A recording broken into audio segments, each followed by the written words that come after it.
जय श्री कृष्णा दोस्तों। राधे राधे। आप सभी का अपने चैनल में एक बार फिर से स्वागत है। आज हम सभी मिलकर भक्त हिम्मत दास जी की दूसरी कथा का श्रवण करेंगे। हमने एकादशी के दिन भक्त हिम्मत दास जी के साथ घटित एक घटना का श्रवण किया था। आज हम उन्हीं भक्त की आगे की रोचक कथा को सुनेंगे। मेरी आपसे प्रार्थना है कि आप सभी भक्तजन इस कथा को पूरा अवश्य ही सुनिएगा। ये कथा बड़ी ही शुभदायक है और प्रभु को बड़ी ही प्रिय है। हमारे शास्त्रों में ये कहा गया है कि जब जब भगवान की किसी कथा को श्रवण किया जाता है तो वहाँ प्रभु के सभी प्रेमी भक्त उस कथा को सुनने आते हैं।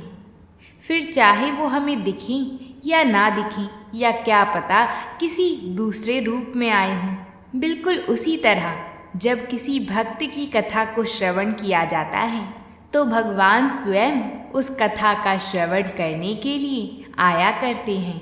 ये ज़रूरी नहीं कि वो हमें दिखे ही।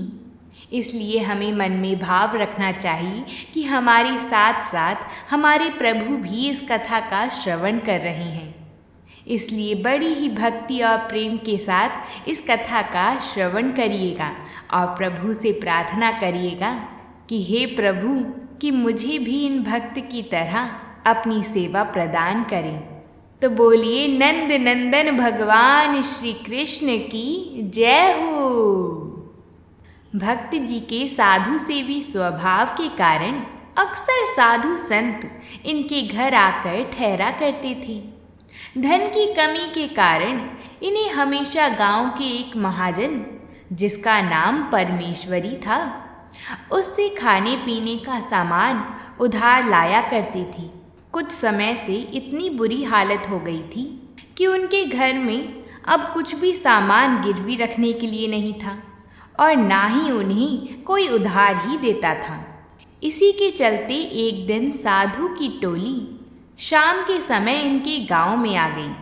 साधुओं ने किसी से पूछा कि यहाँ किसी वैष्णव का घर है जो हमें भोजन करा सके और विश्राम के लिए थोड़ा ठहरा सके।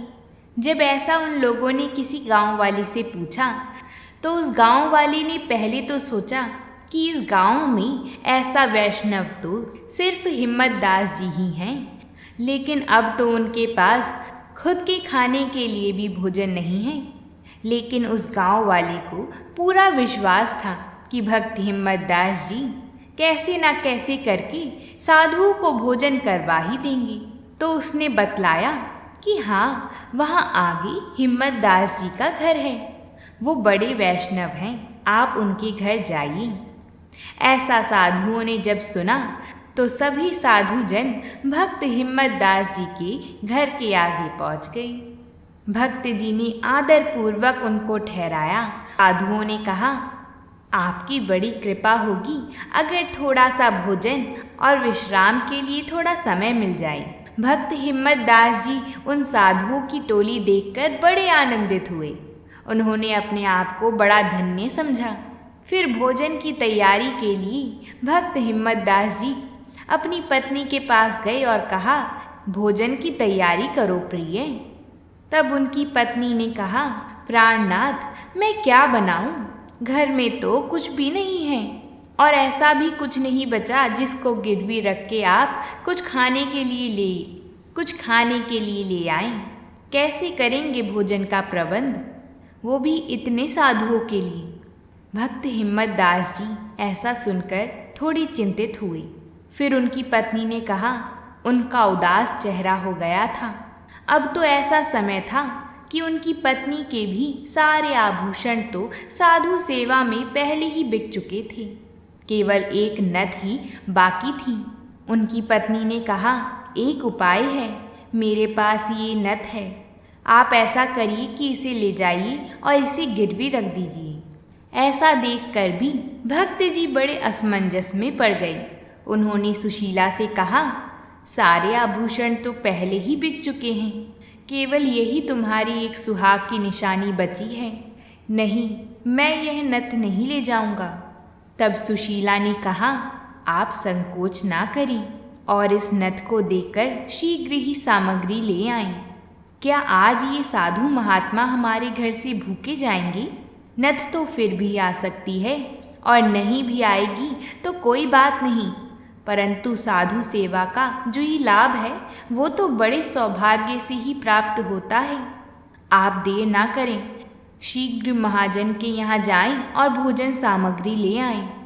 भक्त हिम्मत दास जी मन ही मन सुशीला की भक्ति की बहुत प्रशंसा करते हुए नथ लेकर परमेश्वरी महाजन के पास गई और जोर से आवाज लगाई, परमेश्वरी, ओ परमेश्वरी। परमेश्वरी ने कहा, तू फिर आ गया उधार का लेने?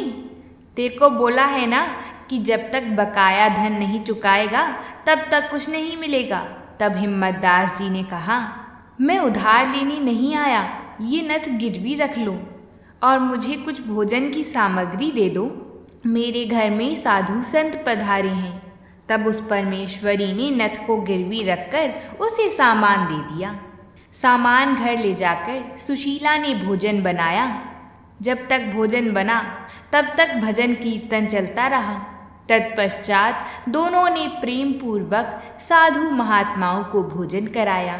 रात्रि को विश्राम करके सवेरे साधु जन दोनों को आशीर्वाद देकर विदा हो गए। साधुओं के जाने के बाद भक्त हिम्मत दास जी ने अपने वस्त्र और लोटा आदि उठाया और अपनी पत्नी से बोले, मैं नदी की तरफ जा रहा हूँ। स्नान आदि से निवृत्त होकर थोड़ी देर में आता हूँ। यह कहकर भक्त जी तो नदी की तरफ गए। उधर वैकुंठ में भगवान बड़े ही निराश बैठे थे। तब उनकी प्राण प्रिय किशोरी जी ने पूछा, नाथ, आप इतने निराश क्यों बैठे हैं? आपकी आंखों में आंसू?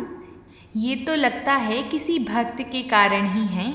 तब प्रभु ने कहा, प्रिय, मेरा भक्त मुझसे कितना प्रेम करता है कि चाहे कुछ भी हो जाए वो अपने भगवान के सेवकों का पेट तो अवश्य ही भर देता है। वो खुद बेशक कैसी भी हालत में हो, लेकिन अपने प्रभु को हमेशा प्रसन्न किए रहता है। मेरा भक्त उधर इतनी मुसीबतों से लड़ रहा है और मैं यहाँ रहकर कैसे प्रसन्न रह सकता हूँ? ऐसा सोचकर भगवान ने एक अनोखी लीला रची। भगवान सीधे पृथ्वी लोक पर आ गए और उन्होंने हिम्मत दास जी का रूप धारण किया। भगवान भी बड़े लीला बिहारी हैं। अब भगवान सोचे कि रूप तो धारण कर लिया है, लेकिन लोगों को कैसे पता चलेगा कि मैं हिम्मत दास जी ही हूँ? अगर उन्होंने मेरे को पहचान लिया तो? ऐसा सोचकर उन्होंने कहा, हाँ, एक चीज़ है जो ये भक्त करता रहता है, मेरा नाम स्मरण। अब मुझे भी इसी की तरह अपना ही नाम लेना पड़ेगा। और भगवान ऐसा कहकर अपना ही नाम गाते हुए गांव में चल दिए। मेरे श्याम, मेरे श्याम, मेरे श्याम, मेरे श्याम, मेरे श्याम, मेरे श्याम, मेरे श्याम, मेरे श्याम। भगवान के मुख से भगवान का ही प्रिय नाम। भगवान ने भी कभी अपना नाम खुद से नहीं लिया, लेकिन आज भक्त के कारण उन्हें अपना ही नाम बड़ा आनंदित कर रहा है। जब गांव वालों ने उनका ये भजन सुना तो गांव वाले बोले, अरे ये कौन गा रहा है? हिम्मत दास तो हमेशा ही गाता रहता है, पर आज इसकी आवाज़ में कुछ अलग ही आनंद है। सब लोग भगवान का नाम कीर्तन सुनते मग्न हो रहे थे। ऐसा ही करते करते भगवान जा पहुँचे परमेश्वरी महाजन के घर और जाते ही आवाज़ लगाई, परमेश्वरी, ओ परमेश्वरी। आवाज़ सुनकर परमेश्वरी महाजन बाहर आई और उन्होंने क्या देखा कि भक्त हिम्मत दास जी द्वार पर खड़े हैं। भक्त जी को देखकर महाजन ने कहा, अब फिर भोजन की सामग्री चाहिए? भक्त रूप में भगवान बोले, मुझे कहीं से रुपए मिल गए थे, सो आपका हिसाब चुकता करने आया हूँ। ये धन ले लीजिए और मेरी नथ वापस कर दीजिए। जब परमेश्वरी ने बही खाता खोलकर सब हिसाब गिनाया, तब भगवान ने उसे धन दिया। परमेश्वरी ने हिसाब चुकता लिखकर उनसे कहा कि लो, इधर अपनी हस्ताक्षर कर दो। भगवान हस्ताक्षर कर ही रहे थे कि उनको याद आया कि अरे, भक्त हिम्मत दास जी को तो हस्ताक्षर करने ही नहीं आते। अच्छा हुआ मुझे याद आ गया, नहीं तो अभी पकड़ा जाता। और प्रभु ने परमेश्वरी से कहा, अरे तुम्हें पता तो है कि मैं अनपढ़ हूँ, मैं कैसे करूँगा अपने हस्ताक्षर। तब परमेश्वरी ने कहा कि अच्छा, अंगूठा ही लगा दो। जब परमेश्वरी ने कागज पर छपाने के लिए पकड़ा तो उसको बड़ा आनंद आया। आखिरकार वो अंगूठा था भी तो जगत परमेश्वर श्री भगवान का। भगवान निरंतर ही नाम जप कर रहे थे ताकि उन्हें कोई पकड़ ना ले। मेरे श्याम, मेरे श्याम। जब परमेश्वरी ने उनका अंगूठा छुआ, उसके बाद परमेश्वरी भी कहने लगा, अरे हिम्मत दास, आज तो तुम्हारा कीर्तन सुन के मेरा भी मन कर रहा है कि मैं भी नाम कीर्तन करूं। ऐसा कहकर वो परमेश्वरी भी मेरे श्याम, मेरे श्याम ऐसे भगवान का नाम गुनगुनाने लगा। प्रभु ने देखा कि अब ये भी मस्त मगन हो गया है, तो वो तुरंत वहाँ से निकल गए। नथ लेकर भगवान भक्त जी के रूप में सीधे हिम्मत दास जी के घर आए और सुशीला से बोले, लो, ये तुम्हारी नथ ले लो। सुशीला उस समय गोबर से ठाकुर जी का चौका लीप रही थी। भक्त जी को देखकर आश्चर्य से बोली, अरे, अभी अभी तो आप वस्त्र आदि लेकर नदी की तरफ स्नान करने गए थे, फिर महाजन के यहाँ कैसे पहुँच गए? और धन तो घर में था ही नहीं, यह नथ कहाँ से ले आई? लीलाधारी भगवान ने कहा, अरे तुम यह सब मत पूछो, जल्दी से ये नथ पहन लो। सुशीला बोली, आप देख रहे हैं हाथ गोबर से सने हुए हैं, आप ऐसा करें कि नथ को उधर रख दीजिए, मैं हाथ धोकर पहन लूँगी। भगवान ने कहा, अरे इतनी छोटी सी चीज़ है, अगर कहीं खो गई तो, इसलिए इसे ले लो और जल्दी पहन लो। आज काम आई है, क्या पता आगे भी काम आए।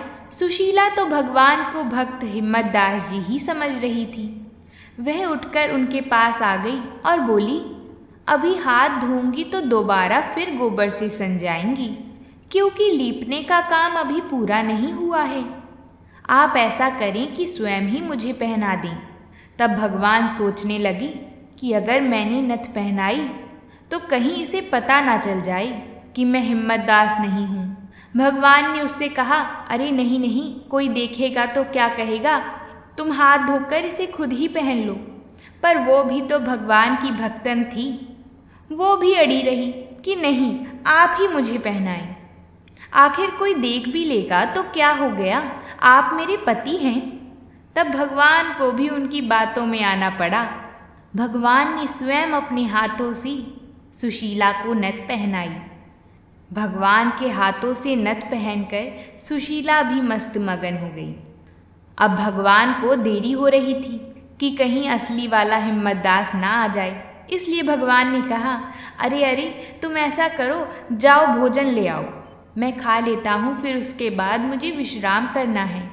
सुशीला भी हिम्मत दास का यह व्यवहार देखकर कुछ समझ नहीं पाई। तब उसने भोजन परोसा और भगवान भोजन को जल्दी जल्दी पाकर विश्राम के लिए अंदर कमरे में चले गए और वहाँ जाकर अंतर्ध्यान हो गए। इधर भक्त हिम्मत दास जी स्नान करके घर वापस आए और सुशीला को नथ पहने देखकर हक्के बक्के रह गई। कुछ देर बाद उन्होंने सुशीला से पूछा, यह नथ तुम्हारे पास कहाँ से आई? तब सुशीला ने कहा, अब इस उम्र में मजाक क्यों करते हो, अभी आप स्वयं ही तो नथ लेकर आए थे। यह कहते हुए उसने सारी घटना सुना दी। सुनकर भक्त जी को अचंभा हुआ। वह सोचने लगे कि कहीं मैं स्वप्न तो नहीं देख रहा हूँ, मैं तो नदी पर स्नान करके अभी आ रहा हूँ, फिर यह नथ कौन दे गया? सुशीला कभी झूठ नहीं बोलती थी। यह सब सोचते हुए वह सीधे परमेश्वरी महाजन के घर जा पहुंचा। परमेश्वरी महाजन दुकान पर बैठे हुए थे। भक्त हिम्मत दास जी को देखकर वह बोले, आइए आइए भक्त जी, विराजिए, क्या सेवा करूं? पत्नी की नाक में नथ कहाँ से आई? अभी वह इसी आश्चर्य में डूबे हुए थे कि आज महाजन के व्यवहार में एक अलग ही परिवर्तन देखकर भक्त जी को और भी अधिक आश्चर्य हुआ। उन्होंने महाजन से पूछा, कल जो मैंने नथ गिरवी रखी थी वह आपने किसको बेची है? अब आश्चर्य करने की बारी परमेश्वरी महाजन की थी। उसने कहा, भक्त जी, यह आप क्या पूछ रहे हैं? अभी कुछ देर पहले ही तो आप यहाँ आए थे और सारा हिसाब चुकता करके नथ वापस ले गए थे। आपने खुद ही तो बही खाते पे अंगूठा लगाया था। यह कहकर परमेश्वरी महाजन ने बही उठाई और वह पन्ना खोलकर भक्त जी के आगे रख दिया। भक्त जी ने देखा कि हिसाब चुकता है। ऐसा देखकर उनको समझने में देर न लगी। वो समझ गए कि भगवान ही मेरे रूप में आकर हिसाब चुकता करके गए हैं, वरना अन्य कौन है जो ऐसा कर सके। उसी समय उनके नेत्रों में आंसू भर आए।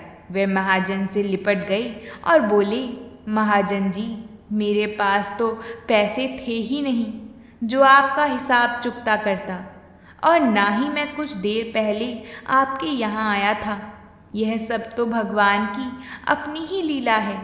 महाजन जी, आपका परमेश्वरी नाम आज सार्थक हो गया, क्योंकि आपको घर बैठे ही भगवान ने आज दर्शन दिए हैं। ऐसा कहकर वो तुरंत अपने घर वापस गए और वहाँ पर फूट फूट के रोने लगे। तब उनकी पत्नी ने बोला, अरे क्या हुआ आपको? आप ऐसे क्यों रो रही हैं? तब भक्त जी ने कहा, अरे बावली, तुझे जो ये नथ पहना कर गया है वो मैं नहीं और ना ही कोई और, वो तो स्वयं तेरे लीला बिहारी थे। मैंने शायद कोई अपराध किया है या मेरे मन में संसार की कोई लालसा शेष है, तभी भगवान ने मुझे दर्शन के अयोग्य समझा। तो कितनी भाग्यवान है कि तुझे भगवान के दर्शन प्राप्त हुए।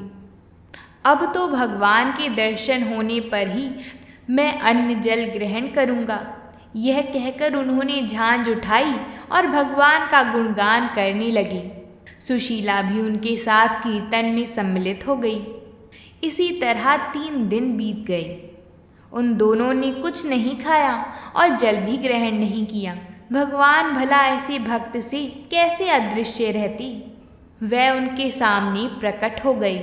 भगवान के साक्षात दर्शन करके उनका जीवन धन्य हो गया। उनका संसार में आना सफल हो गया। भगवान ने कहा, हिम्मत दास, तुम मेरे अनन्य भक्त हो, बोलो तुम्हें क्या चाहिए? तब भक्त हिम्मत दास जी ने कहा, प्रभु, बस यही वरदान दो कि मैं आपका नाम कीर्तन, आपका गुणगान ही करता रहूं। तब भगवान ने अपना आशीर्वाद देकर भक्त हिम्मत दास जी को धन्य कर दिया और उनका संसार में आना सफल हो गया।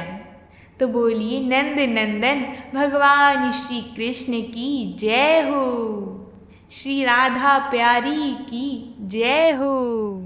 अगर आपको आज की कथा भी पसंद आई हो तो वीडियो को लाइक ज़रूर करिएगा और इस कथा को और भी भक्तजनों के साथ शेयर ज़रूर करिएगा। तो अब हम आपसे कल मिलते हैं। तब तक के लिए प्रेम से बोलिए राधे राधे।